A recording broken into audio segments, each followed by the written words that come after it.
अस्सलाम वालेकुम everyone and welcome back to the channel from Beijing capital of China. काफ़ी excitement आप मेरे चेहरे से देख रहे हैं। फ़र्स्ट टाइम मैं यहाँ पे आया हूँ और उम्मीद करता हूँ कि मैं इसको अच्छी तरह से एक्सप्लोर कर सकूँ और आप लोगों के साथ भी अच्छी तरह से इसको शेयर कर सकूँ।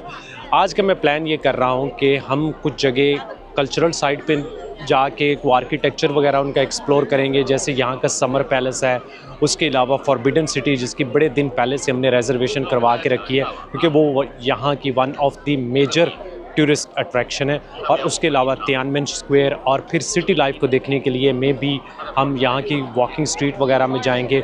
फूड के लिए मैं सोच रहा हूँ कि अगर हम मुस्लिम स्ट्रीट फूड में जो यहाँ पे बीजिंग में काफ़ी फेमस है उसको जाके रात को एक्सप्लोर कर सके, तो मेरे ख्याल में एक ही ब्लॉग में कल्चर, सिटी लाइफ और फूड तीनों चीज़ें आ जाएंगी।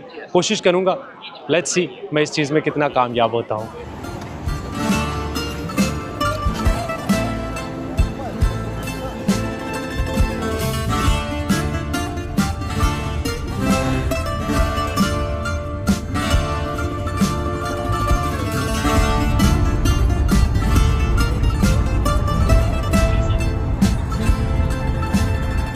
हम लोग अभी समर पैलेस जा रहे हैं जहाँ पे हमारा होटल है।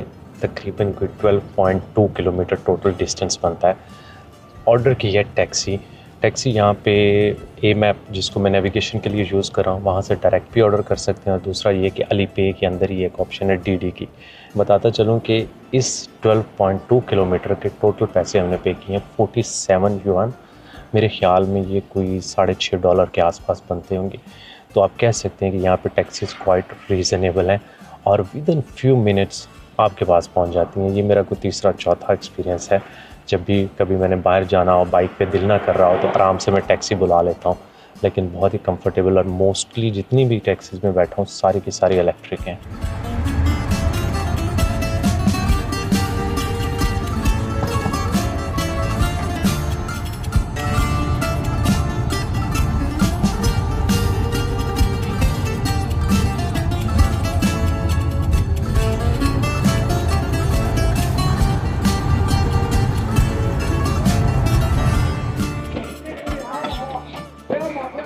हम पहुंच गए हैं समर पैलेस की एंट्रेंस पे। तो सामने कहीं ना कहीं से हमें टिकट लेनी पड़ेगी, वो लिखा हुआ है। काफ़ी रश है सुबह सुबह यहाँ पे क्योंकि यहाँ की मेन टूरिस्टी साइट है और ऑलमोस्ट बीजिंग में जो भी आता है इसको ज़रूर विज़िट करना चाहते हैं।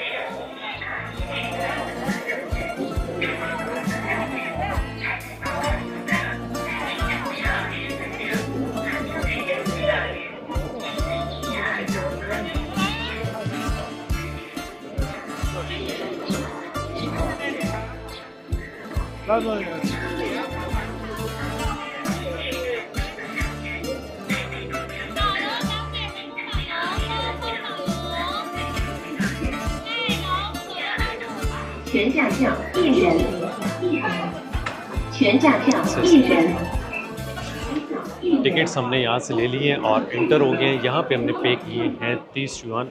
आई थिंक कोई $4 बन जाते होंगे। चाइना में मैंने ये चीज़ देखी है कि मोस्टली जगह की एंट्रेंस लोकल्स के लिए और फॉरेनर के लिए सबके लिए सेम है।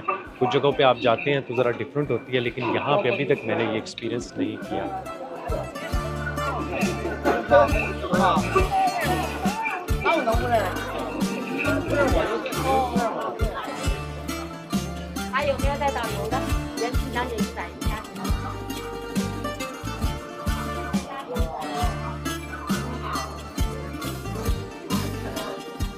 बहुत रश है यहाँ पे और मुझे बताया जा रहा है कि ये यहाँ का ऑफ सीज़न है। अगर हम मेन सीज़न में आते तो मेरे ख्याल में यहाँ पे पैर रखने की जगह भी नहीं होनी थी। जैसे कि नाम से जाहिर हो रहा है कि ये समर पैलेस किंग की फैमिली के लिए समर में रहने की जगह थी, जब मेन सिटी बीजिंग में काफ़ी ज़्यादा गर्मी होती है। क्योंकि यहाँ पे बहुत ज़्यादा गार्डन्स, लेक और उसके अलावा आर्टिफिशियल एक हिल भी बनाई गई थी, जिसकी वजह से इसका टेम्परेचर काफ़ी कूल है।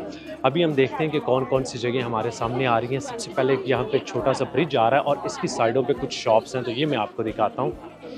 और अगर हम इस ब्रिज से नीचे देखें तो आपको एक इस कैनाल के साथ साथ वॉकिंग स्ट्रीट नज़र आ रही है और साइडों पे आपको बहुत छोटी छोटी सी शॉप्स देखने को मिल रही हैं। ये शॉप्स इसलिए बनाई गई थी कि जब किंग की फैमिली अगर बाहर निकलती है तो उनको ये एक वो फील आए कि वो आम इंसान की तरह यहाँ पे वॉक कर रही हैं, दरमियान से कुछ चीज़ उन्होंने ख़रीदनी है तो वो ख़रीद सकते हैं, किसी जगह उन्होंने बैठ के कुछ खाने के लिए चाहिए तो वो खा सकते हैं। तो ये उनको फ़ील देने के लिए ये इस तरह की वॉकिंग स्ट्रीट और साथ में साइडों पे ये शॉप्स थी। अभी मैं आपको सामने एक बहुत ही खूबसूरत गेट है वो दिखाता हूँ। ये देखें जी, क्या खूबसूरत डिफरेंट इसके ऊपर कलर्स वगैरह किए हुए हैं।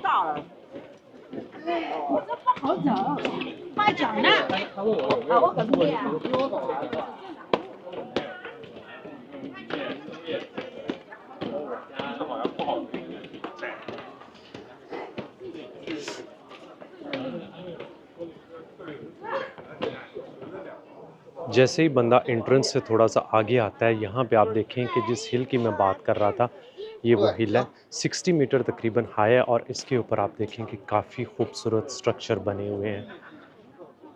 इसका रास्ता यहाँ से बंद किया हुआ है, लेकिन मैं ऊपर लोग देख रहा हूँ, दूसरी साइड से शायद जा सकते हैं।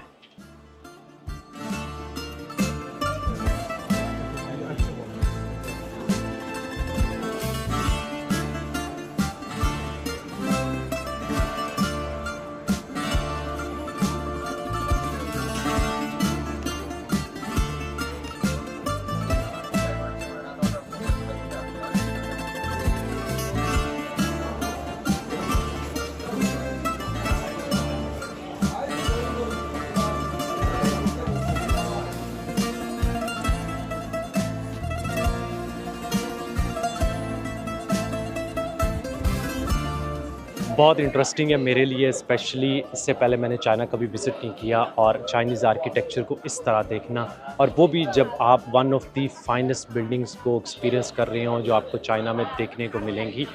एक चीज़ मैंने चाइना में देखी है, कुछ सिंबल्स ऐसे होते हैं या साइंस या वर्ड्स ऐसे होते हैं जो इनको लगता है कि गुड लक लेके आते हैं।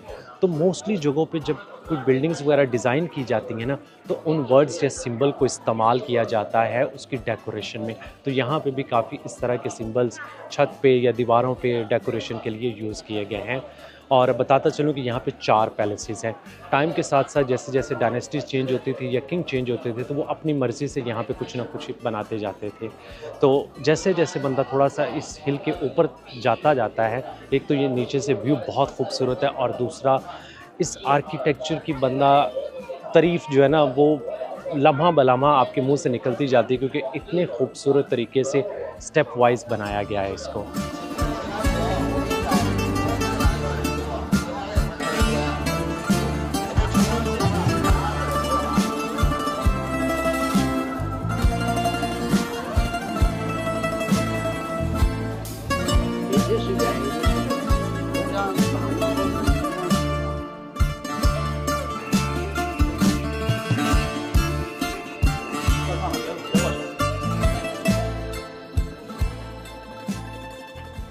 बहुत बड़ा एरिया है और इसको देखने के लिए मिनिमम एक पूरा दिन चाहिए होगा, क्योंकि यहाँ पे बहुत ज़्यादा टेरेसेस, गार्डन्स, हर तरफ आर्किटेक्चर नज़र आता है। डिफरेंट पैलेसेस के पार्ट्स हैं और फिर आप पीछे देखें तो ये यहाँ का हिल टॉप के ऊपर बना हुआ बहुत ही खूबसूरत टेंपल है, जिसके ऊपर 1800 बुद्धा के स्टैचूज़ से इसको डेकोरेट किया गया है। और ये किंग की फैमिली के लिए बनाया गया था, इबादत करने के लिए वो यहाँ पे आते थे। इसकी बैक साइड पे एक पैलेस है और फिर पीछे आती है यहाँ की आर्टिफिशियल कुनमिंग लेक।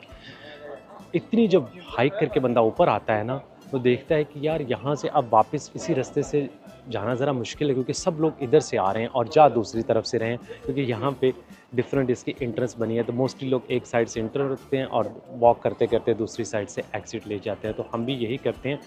और मेरे ख़्याल में जितनी भी मैंने अभी तक यहाँ पे जगह विज़िट की हैं ना, इस तरह बनाई गई हैं कि आपको अच्छी खासी फ़िटनेस दरकार होती है उन सारी जगहों को अच्छी तरह विज़िट करने के लिए भी।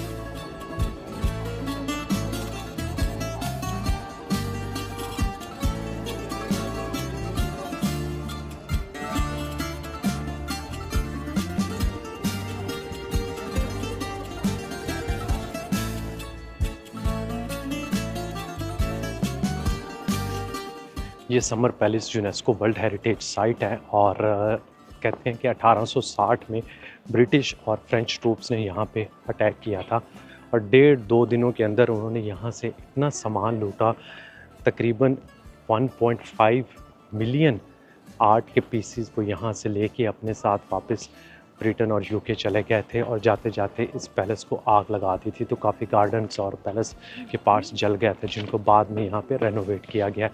और आई एम नॉट श्योर कि उस डायनेस्टी का क्या नाम था जिन्होंने इसको रेनोवेट किया था, लेकिन कहते हैं कि इस पर इतना खर्चा हो गया था कि उस डायनेस्टी का डाउनफॉल भी उसके बाद ही आया, क्योंकि उन्होंने बहुत ज़्यादा पैसे लगा दिए थे इस पैलेस की रेनोवेशन के ऊपर ही।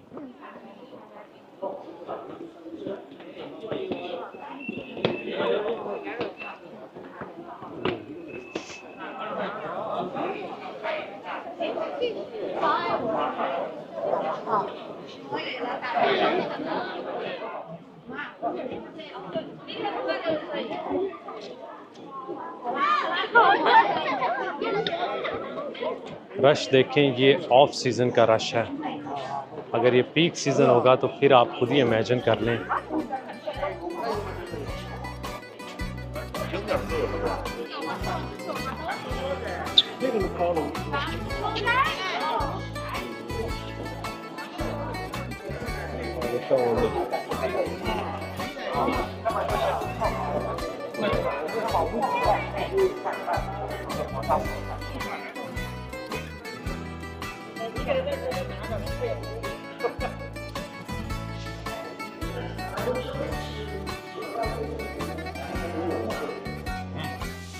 समर पैलेस को देखने के बाद एक छोटी सी कॉफ़ी ब्रेक लेने के लिए हम एक कैफ़े में आए हैं। बीजिंग से पहले तो मेरे को बहुत ज़्यादा कैफ़ेज़ नज़र नहीं आ रहे थे, लेकिन यहाँ पे कैफ़े कल्चर बहुत ज़्यादा है। ऑलमोस्ट जितनी भी अमेरिकन्स, ब्रिटिश और ऑस्ट्रेलियन, जहाँ से भी दुनिया से कोई कॉफ़ी की चेन्स है ना, वो यहाँ पे ज़रूर आपको मिलेंगी। लेकिन कॉफ़ी के साथ हमें ज्वाइन किया है mister John. He is from Germany, from the same या मुंशन, फ्रॉम म्यूनिख। और ये सिर्फ 22 साल का लड़का है, और अभी 22 साल का 2 हफ्ते पहले हुआ है, और यहाँ पे ये ट्रैवल कर रहा है अपनी बाइक पे। I am just telling them that you are only 22 years old. Yeah, travel because it's very unusual for, especially for Pakistani peoples, to meet someone who is so young and traveling around the world. Yeah, It's awesome. so just finish your No, I made an apprenticeship for 3 years Yeah. as an IT specialist for system integration, and then I worked for 3 years in process automation. And now quit my job. तो 3 साल job करने के बाद उसने छोड़ दी है और अब ट्रैवल कर रहा है। तो यहाँ पे हमारे सामने आप देखें कि कॉफ़ी बहुत अच्छी है। ये क्रैनबेरी बेगल है, ये चाय पी रहा है और उसके साथ उसने केक मंगवाया है।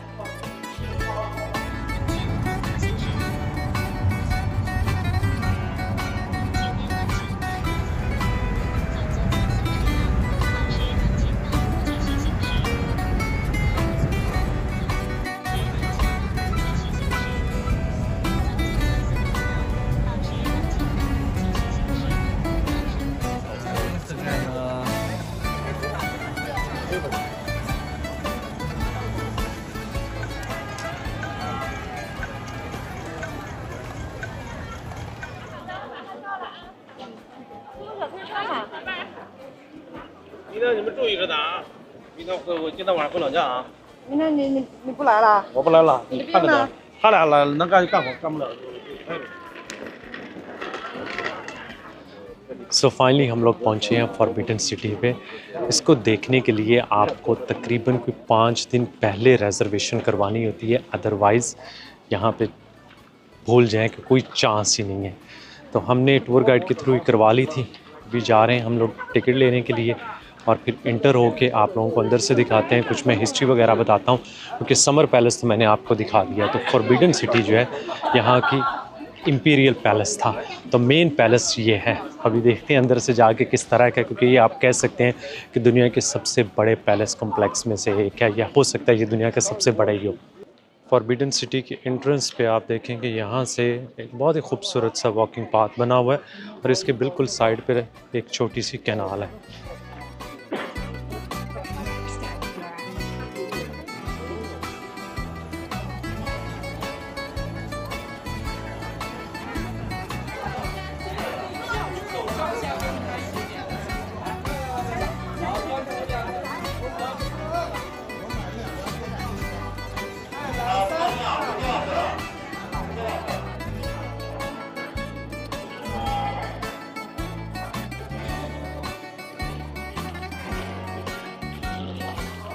ये फॉरबिडन सिटी की एंट्रेंस है और आप देखें कि यहाँ पे काफ़ी चाइनीज़ ट्रेडिशनल क्लोथ्स में आए हुए हैं, फ़ोटो शूट वगैरह कर रहे हैं। तो ये ऑलमोस्ट हर प्रोविंस में जहाँ का जिस तरह का कल्चर होता है, उनके कपड़े होते हैं, कोशिश होती है लोकल्स की कि वहाँ पे उस तरह का ड्रेस पहन के जाएं।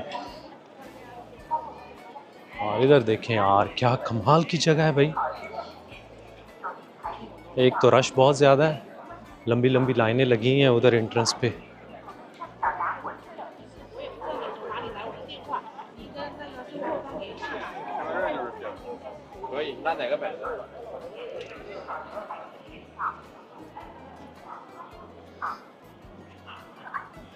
फाइनली हम लोग फॉरबिडन सिटी में इंटर होंगे। अपनी टिकट वगैरह हमने यहाँ पे चेक करवा दी है। और ये जो आप बिल्कुल एंट्रेंस पे इतना बड़ा मैसिव स्ट्रक्चर देख रहे हैं, ये इसे कहते हैं दुनिया का सबसे बड़ा वुडन स्ट्रक्चर। और टू बी ऑनेस्ट, आप दूर से खड़े होकर इसको देखते हैं ना, तो आप पे ये क्या कमाल का इंप्रेशन डालता है। एक दफ़ा आप तारीफ़ किए बगैर यहाँ से गुजर नहीं सकते। तो ये इसकी एंट्रेंस है। आगे चल के देखते हैं कि और हमें क्या कुछ देखने को मिलता है।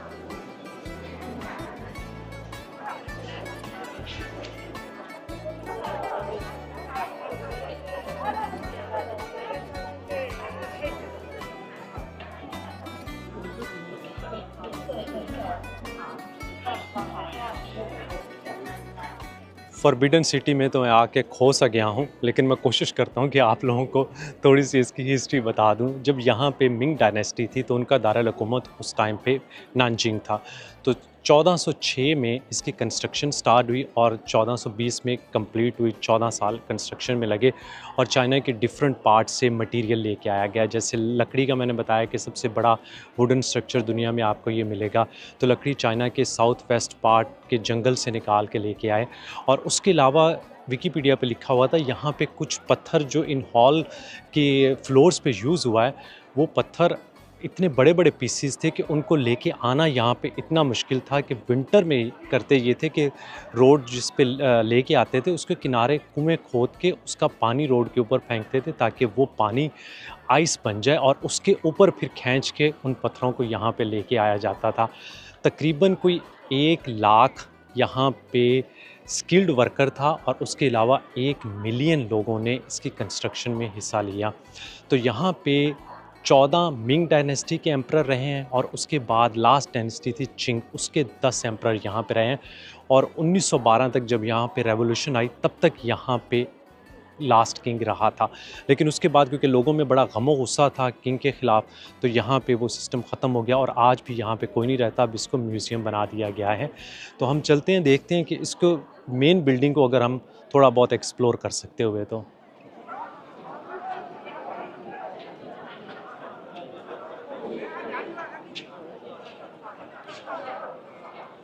इसे कहते हैं हॉल ऑफ सुप्रीम हारमोनी। मुझे जितने भी यहाँ पे नाम नज़र आ रहे हैं उसमें अर्थली, हेवनली, ट्रंक्विलिटी, इस तरह के अल्फाज यूज़ किए गए हैं।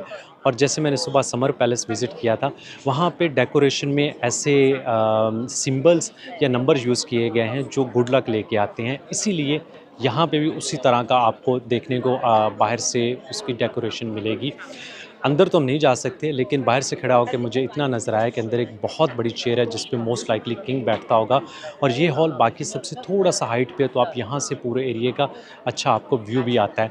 आर्किटेक्चर बहुत सिमिलर है, जितने भी यहाँ पे मुझे बिल्डिंग्स नज़र आ रही हैं। तो हम थोड़ा सा इसके पीछे जाके देखते हैं क्योंकि ये काफ़ी बड़ा एरिया है। मे बी हमें कोई और इंटरेस्टिंग चीज़ें यहाँ पर देखने को मिलें।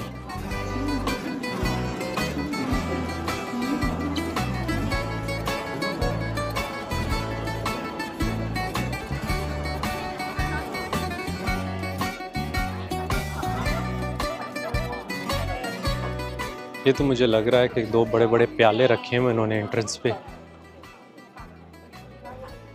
और इसको भी लोग टच कर रहे हैं, मे बी गुड लक के लिए।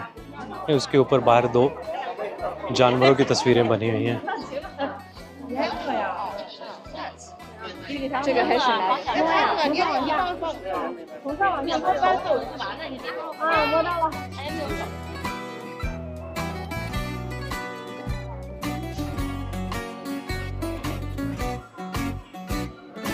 ये हॉल ऑफ सुप्रीम हारमोनी के पीछे वाला स्ट्रक्चर आप देख रहे हैं।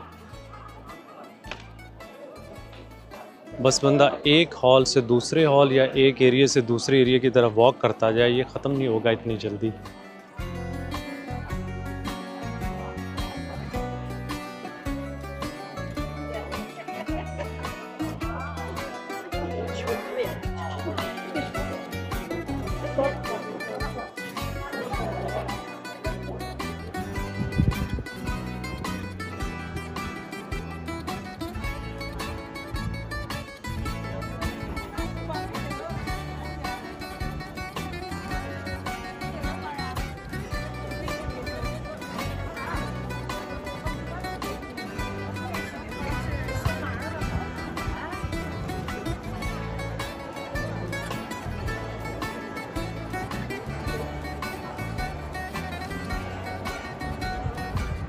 यहाँ पे वैसे तो देखने के लिए बहुत कुछ है, लेकिन जितनी भी बिल्डिंग स्ट्रक्चर्स हैं अंदर से सारे ऑलमोस्ट बंद हैं, सिवाय चंद एक के जिनको इन्होंने वैसे रेनोवेट करके वहाँ पे कुछ सोवेनियर शॉप्स या इस तरह के टूरिस्ट के लिए कुछ ओपन कर दिए। बाकी ऑलमोस्ट सारी जितनी इंपॉर्टेंट मोनूमेंट्स और बिल्डिंग्स हैं उन सबको इन्होंने बंद ही रखा हुआ है। बाहर से विज़िट कर सकते हैं। तो कुछ देर के बाद थोड़ा सा वो लगता है कि यार सिमिलर होता जा रहा है। तो अभी हम यहाँ से निकलते हैं और तियानमेन स्क्वायर की तरफ जाने की कोशिश करते हैं। थोड़ा सा रास्ता पूछ के जाना पड़ेगा।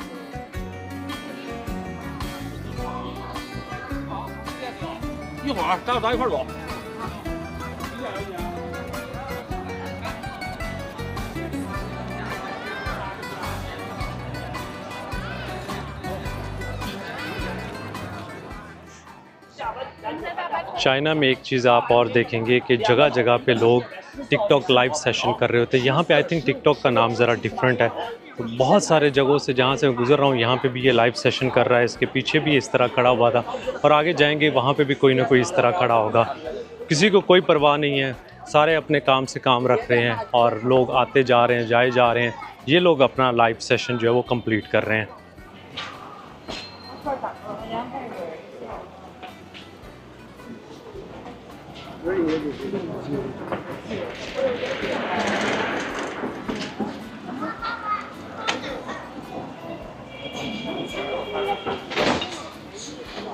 ये अभी तियानमेन स्क्वायर की एंट्रेंस है और यहाँ पे पेडेस्ट्रियन को आई एम नॉट श्योर कि चेकिंग कर रहे हैं, क्या कर रहे हैं, शायद जा भी सकते हैं या नहीं जा सकते।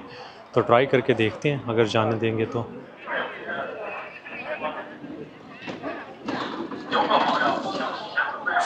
फाइनली हम लोग तियानमेन स्क्वायर में एंटर हो चुके हैं। यहाँ पे उन्होंने सही तलाशी ली है। जो कुछ मेरे पास था बैग के अंदर, एक एक चीज़ को उन्होंने अच्छी तरह से चेक किया। इतना तो वैसे स्कैनर में गुजारने के बाद एयरपोर्ट्स वगैरह पे भी नहीं चेक करते। तो लग रहा है कि ये थोड़ी सी सेंसिटिव जगह है। मैं आपको इसकी हिस्ट्री वगैरह थोड़ा आगे जाके बताता हूँ। उसके अलावा यहाँ पे उन्होंने मेरा पासपोर्ट और वीज़ा चेक करने के बाद फिर मुझे आगे जाने दी है। अदरवाइज़ अगर पासपोर्ट ना होता तो शायद मुझे आगे जाने भी ना देते। वैसे मेरे पास एक डिजिटल कॉपी मैंने रखी होती है साथ, अगर कभी पासपोर्ट याद ना रहे तो। लेकिन यहाँ पे हर टाइम पास होना चाहिए। इवन कि किसी टूरिस्ट जगह पे जा रहे होते हैं तो वहाँ पे इंटर होने के लिए भी मोस्टली वो कहते हैं कि अपना पासपोर्ट दे दें।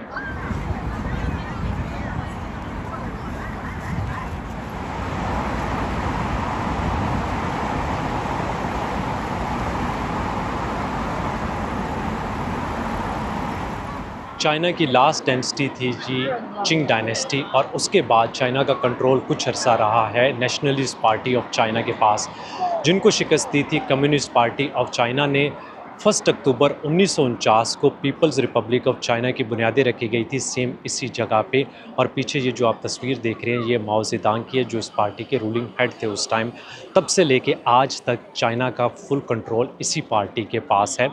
और ये स्क्वायर आप कह सकते हैं कि बड़ी सेंसिटिव जगह है। जब भी अगर कोई गवर्नमेंट के ख़िलाफ़ को प्रोटेस्ट करना होता है तो लोग यहाँ पे आते हैं। काफ़ी बड़े बड़े प्रोटेस्ट हुए हैं। 1989 में कुछ हुआ था, लेकिन इसी वजह से आप देख रहे हैं कि यहाँ पे सिक्योरिटी बहुत टाइट है। दरमियान में से रोड गुजर रही है, कुछ स्क्वायर का हिस्सा इधर है, कुछ दूसरी तरफ है, और मैं बिल्कुल उस साइड पे आ गया हूँ जहाँ पे पीछे फॉरबिडन सिटी है। तो मैं कोशिश करता हूँ कि दूसरी साइड पे जाने की, अगर हमें कोई रास्ता मिल जाएगा, क्योंकि सारे रास्ते मोस्टली यहाँ पे ब्लॉक किए हैं। यही एक वाही जगह है जहाँ पे मुझे थोड़ी सी मुश्किल हो रही है, बाकी ओवरऑल कोई मसला नहीं था।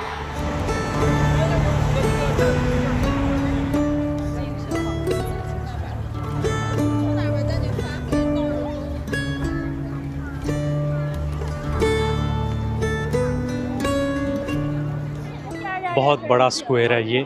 दरमियान में कुछ लोग खड़े हुए हैं, आई एम नॉट श्योर कि वो किस वजह से खड़े हुए हैं, लेकिन काफ़ी लोकल्स वहाँ पे खड़े होकर इंतज़ार करें। हो सकता है कोई यहाँ पे सेरेमनी वगैरह हो, मुझे तो उस चीज़ का कोई आइडिया नहीं है। बिल्कुल स्क्वायर के दरमियान में एक बड़ा सारा फूलों का गुलदस्ता वगैरह लगा हुआ है, और उसकी भी रीज़न मुझे नहीं पता।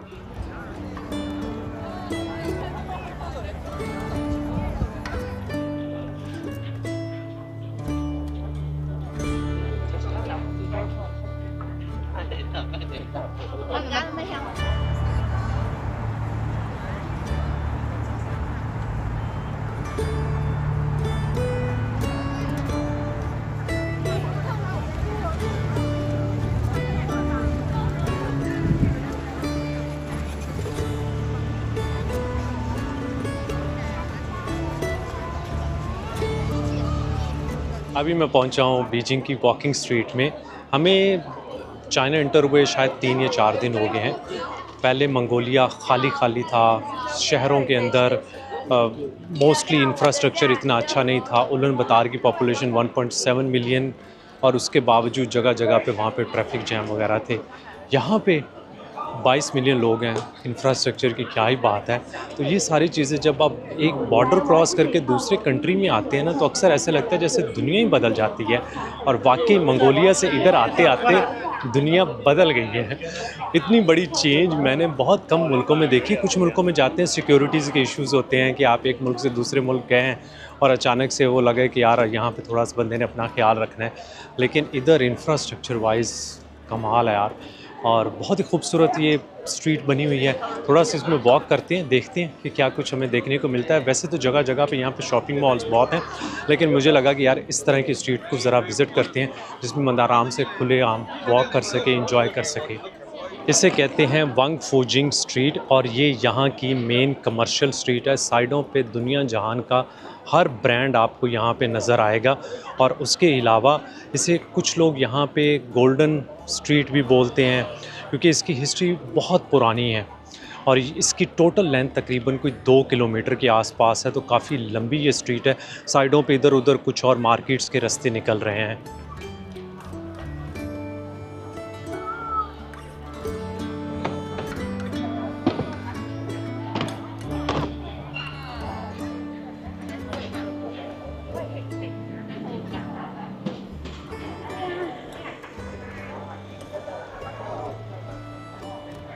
अभी मुझे हल्की सी भूख लगी थी, तो मैंने कहा कि कुछ खा लेते हैं। तो यहाँ पे देखें, ये देखें जी, ये अगर मैं खा गया ना बिच्छू है भाईजान, मतलब नो नो थैंक यू। 1, 2, 3, 4, 4 नहीं जी, ये नहीं हमने खाने। हम थोड़ा सा इंतज़ार करके अभी कुछ देर यहाँ पे घूमते फिरते हैं, और उसके बाद मुस्लिम स्ट्रीट फूड की तरफ जाएंगे। वहाँ पे हमें अच्छा खाना भी मिल जाएगा। वैसे इस एरिया में भी काफ़ी रेस्टोरेंट वगैरह हैं।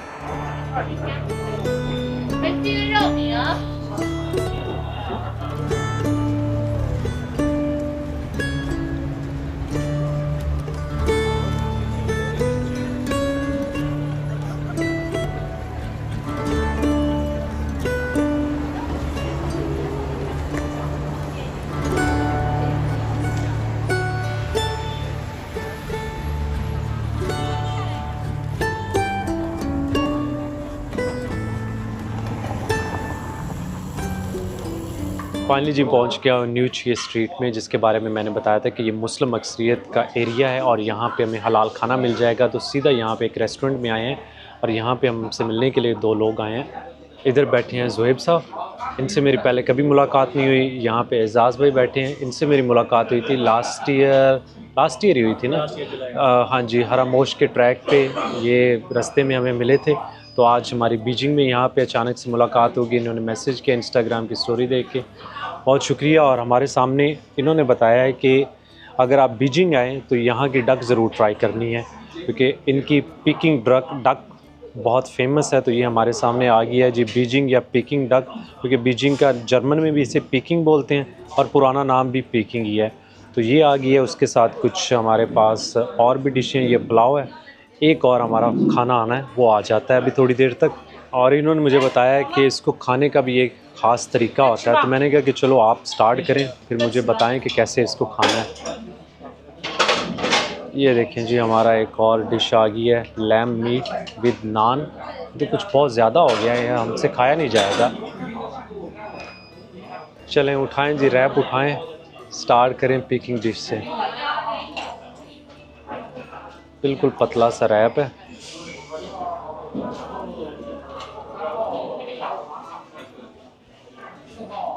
थोड़ा बड़ा पीस डालें डक का। ज़ेब घबरा गया बेचारा कैमरा देख के। ये सॉस सोया सॉस है या कोई डिफरेंट सॉस है?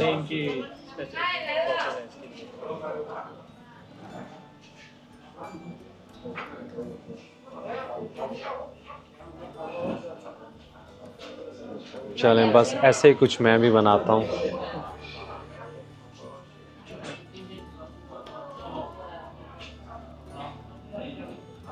बहुत अच्छी डक बनी है। पहले भी मैंने खाई है जर्मनी में, काफ़ी चाइनीज़ रेस्टोरेंट से मिल जाती है, लेकिन इसका टेस्ट बहुत अच्छा है।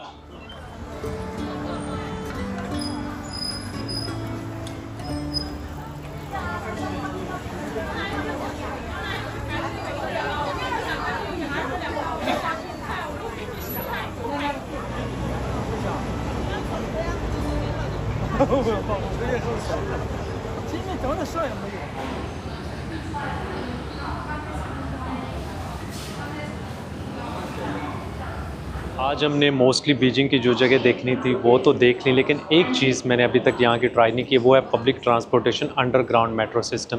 तो मैंने इन भाइयों से रिक्वेस्ट की, मैंने कहा वापस तो जाना ही है होटल की तरफ, तो क्यों ना मेट्रो की तरफ से यही रूट लेके जाते हैं, क्योंकि इस टाइम मोस्ट लाइकली हमें कोई रास्ते में ट्रैफिक जैम नहीं मिलेगा, तो शायद टैक्सी थोड़ा सा फास्ट रहेगी। लेकिन रश आवर में और दिन के टाइम जब ज़रा ट्रैफिक बहुत ज़्यादा होती है, उस टाइम मेरे ख्याल में बेस्ट पब्लिक ट्रांसपोर्टेशन है। तो ये लोग तो ज़्यादा यही यूज़ करते हैं, बता भी रहे हैं कि काफ़ी अच्छा सिस्टम है, बड़ा नीट एंड क्लीन साफ़ इनका स्टेशन है। देखते हैं आगे ट्रेन किस तरह की है। देखें जी कितना खूबसूरत जगमग करता हुआ शाम के इस टाइम भी इनका स्टेशन है। साफ़ सफाई तो है भाई। हम यहाँ पे एक्चुअली कार्ड कोई इसका मेट्रो का नहीं ले रहे, बल्कि अली पे से ही डायरेक्ट अपना वो कोड वगैरह जनरेट करें, तो उसके लिए उन्होंने मुझे कहा कि अपना पासपोर्ट की वेरिफिकेशन करवा लें। तो देखते हैं कि अगर ये हो जाती है तो देखिए जी हमें बीजिंग का मेट्रो कोड मिल गया है। मतलब यहाँ पे आपके पास सिर्फ मोबाइल होना चाहिए, बाकी हम पासपोर्ट। इन्होंने बताया कि फ़ॉरनर हो, और मुझे भी आज उन्होंने काफ़ी जगहों पे मांगा है, लेकिन अगर मोबाइल है सारी पेमेंट, और अगर मोबाइल नहीं है तो फिर मसले बन जाएंगे यहाँ पे। तो चलते हैं।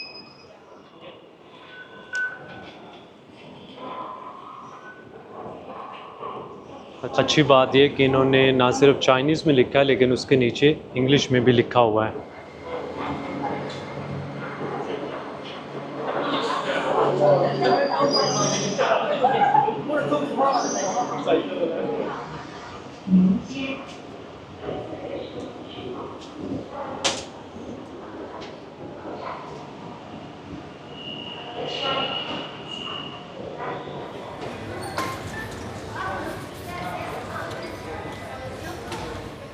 मेट्रो का एक्सपीरियंस हमारा बहुत अच्छा रहा, और इसके हमने पे किए हैं सिर्फ 5 युआन, लेस देन $1।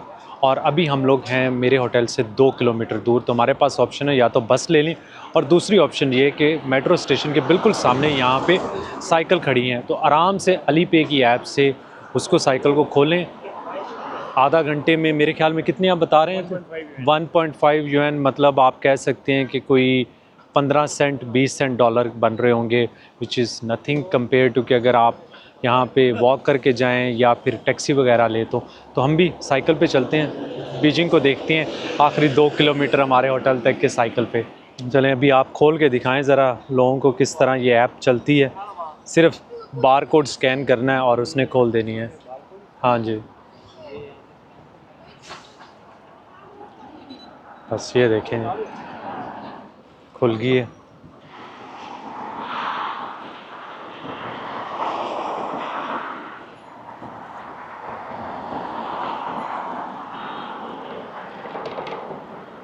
चलें जी, अब हम लोग पहुंच गए हैं वापस अपने होटल में, और बहुत बहुत शुक्रिया इन दोनों भाइयों का जिन्होंने हेल्प की आखिरी बीजिंग की शाम को एंजॉय करने में। बहुत शुक्रिया, क्योंकि अदरवाइज़ मैंने पब्लिक ट्रांसपोर्टेशन तो बिल्कुल यूज़ ही नहीं करनी थी, तो वो आप दोनों की बदौलत हुआ। बहुत शुक्रिया उसके लिए। बाकी दोनों जी जी बाकी दोनों स्टूडेंट हैं यहाँ पे, चाइनीज़ लैंग्वेज सीख रहे हैं, तो बहुत सारी दुआएं आप लोगों के लिए। ध्यान से चाइनीज़ सीखें। अच्छी बात है कि यहाँ पे पाकिस्तानी स्टूडेंट आ रहे हैं लैंग्वेज वगैरह सीखने के लिए भी, तो स्कॉलरशिप पे हैं और बड़ी अच्छी लाइफ गुजर रही है इनकी। बाकी दुआ में याद रखिएगा। आप भी दुआ में याद रखें। बहुत शुक्रिया। आप भी लाइक, सब्सक्राइब और शेयर का बटन दबाना ना भूलिएगा। अल्लाह हाफिज़।